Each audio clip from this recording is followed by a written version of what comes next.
Hi, I'm Gerald Brodin. I'm reading for the role of George W. Bush, and you can contact me at 818-636-9842. Thank you very much. Mr. President. Yeah, hold on. Go. Mr. President, the trial. Yeah, what about it? What, have you been watching? Yeah, I've been flipping through the channels. Sit down. Cowboys got a real chance this year. That Romo's something, isn't he? 92.8% rating, 65.2% on completions, only 9 interceptions all year long. I'm concerned. Nah, we can beat the Patriots. We're going all the way this year. No, I mean... I know what you mean. You know what I mean. I want you to go in there and I want you to take care of this. They got nothing on me.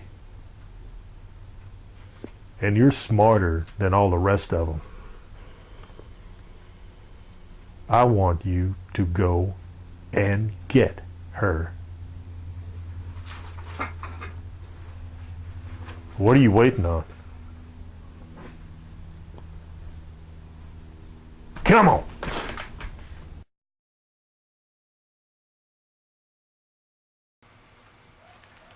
Mr. President, how do you fight an enemy like Al-Qaeda?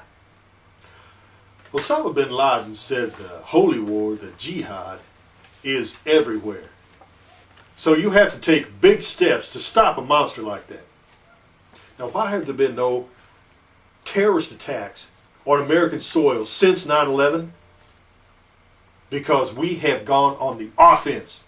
We've taken the fight to the terrorists in Afghanistan, Iraq, Philippines, any place in the world, including inside our own borders, to make us free, to keep us being free.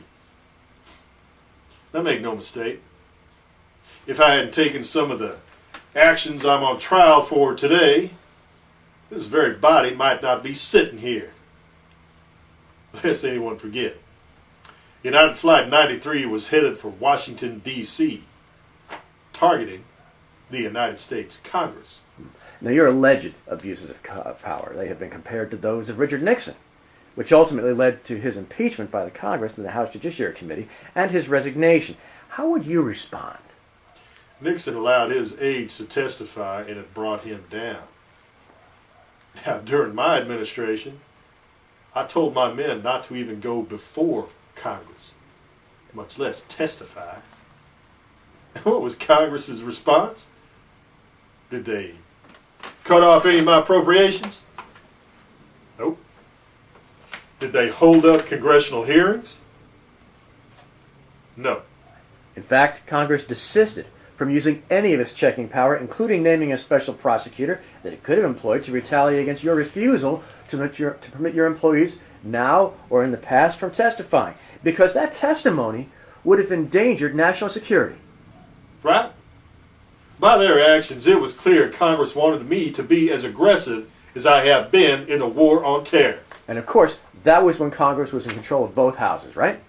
No.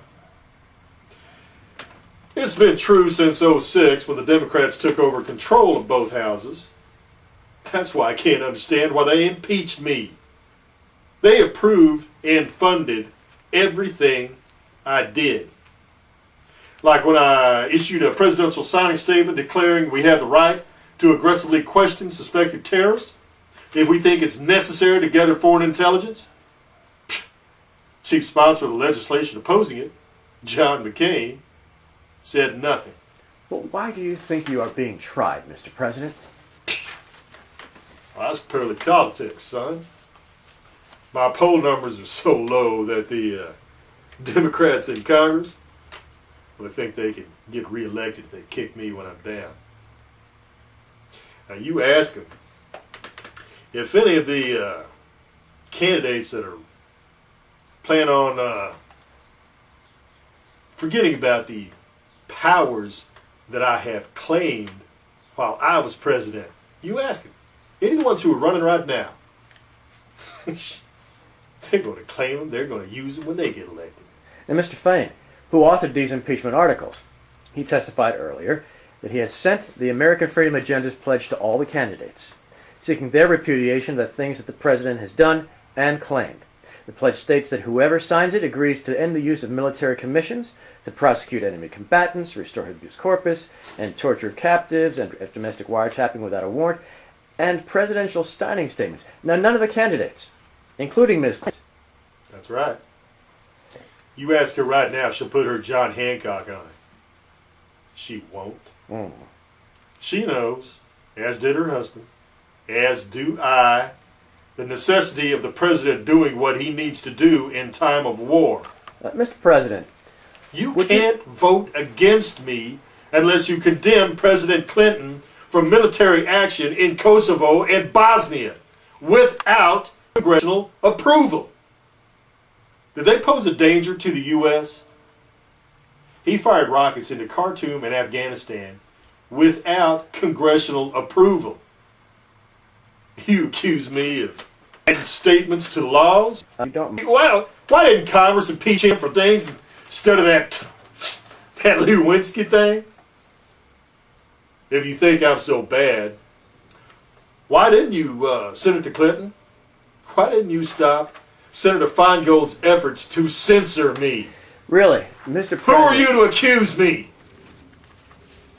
You went along with me. You funded every single aspect of the war on terror. If you thought something was unconstitutional, why didn't you just stop giving me the money to fund it? Mr. President, so your point then is that Congress recognized its subordinate role in times of warfare and cooperated with you. Exactly. I worked with Congress. If they would have objected to what I was doing, they should have said something about it, 5, 6 years ago. What, you want to take me down now? Well, that's like disowning your child when he goes to the mall and buys a whole lot of expensive toys and expensive things with the credit card that you gave him.